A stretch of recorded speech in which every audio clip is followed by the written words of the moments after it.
In 1754, Thomas Chippendale produced The Gentleman's and Cabinet Maker's Director. This publication was for the gentlemen and also the cabinet makers, and by doing that it was an absolute coup.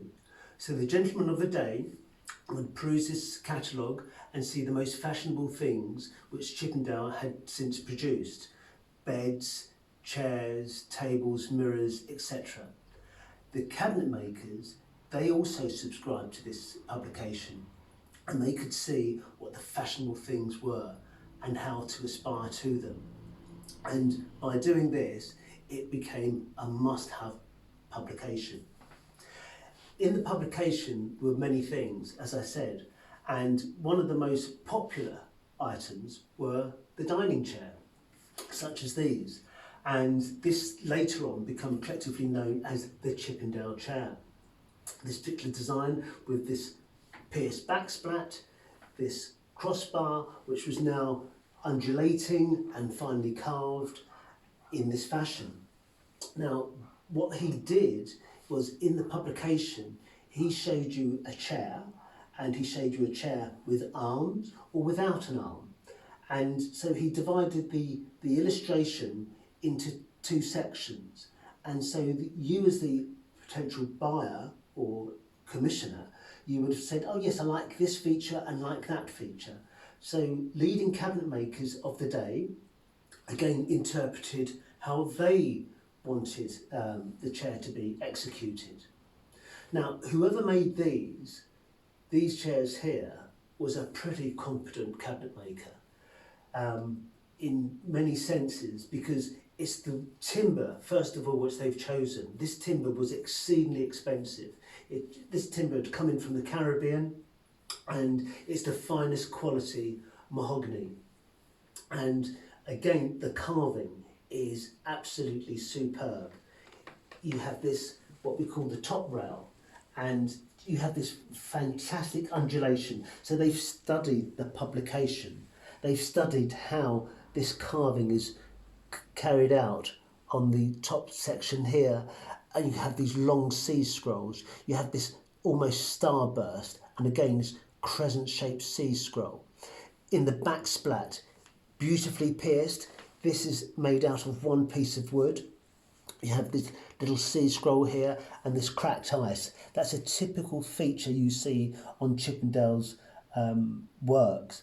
And then you have these interlacing bows, which makes the whole thing very elegant. Bearing in mind, this is one piece of wood, and you have this gentle rake back. So that's clever cabinet making. And then you have this, say, the top rail. Again, that's one piece of wood, and it comes down onto this section here, which we call the shoe. Now, as I said, when you're buying or having these pieces commissioned, depending how much you're spending is how much carving and detail you would want to be shown. But again, the cabinet maker who executed these wanted, let's say, this very fine moulding coming down here, a larger moulding in the centre. Now I'm just going to turn it round, and I just want to show you how from the top rail down to here, that's one piece of wood. Now when you're buying chairs, we have to look at certain parts of the chair, and what we don't want to see is breaks, damages and replacements. So we don't need to buy broken pieces of furniture. Condition is so important. So these are in wonderful condition. When we look at the lower section of the chair, we can see this area here. This is known as the stretcher. I'm going to remove the seat first of all so you can see inside. So you can see this is what's known as an H-shaped stretcher. And with an 18th century chair, the stretcher is on the outside of the chair.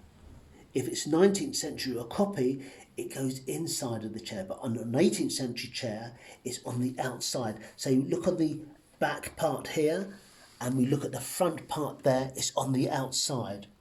And then it's united by this crossbar in the centre. Around it, you can see this darker colour here. That's patination. And that's what we want to see, because that tells you that this chair is all original. Over the years, where people's feet have kicked and bruised here, but in the very corners, it hasn't got there. And so that is beautifully patinated. The chair legs themselves are all chamfered on the inside. Now again, that's a very interesting feature, because Chippendale, when he devised these chairs, he didn't want to make the chair look too clumpy. So the chair is nicely balanced.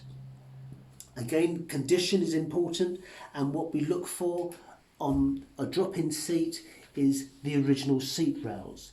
You can see all these little holes where over the years the chair's been recovered. Perfectly acceptable. But we want originality again and again. Now, as I say, various cabinet makers subscribed to his publication, and so you had what we've known as journeymen, who would be working in various cabinet makers' workshops, such as they would have been working for people like Ince Mayhew or Robert Manwaring. These were leading cabinet makers of the time in London, and so the journeymen would, and sometimes, put their own mark on a piece of furniture. So this one here, it's stamped there. Can you see? Letter B. And on the chair which I'm sitting on,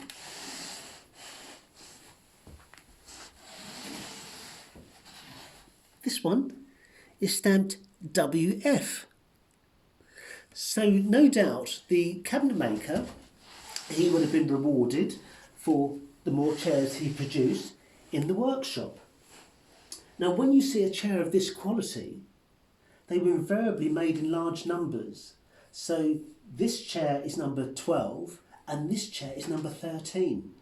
I'd love to have known how many chairs were actually made for this suite of furniture, but no doubt a good many.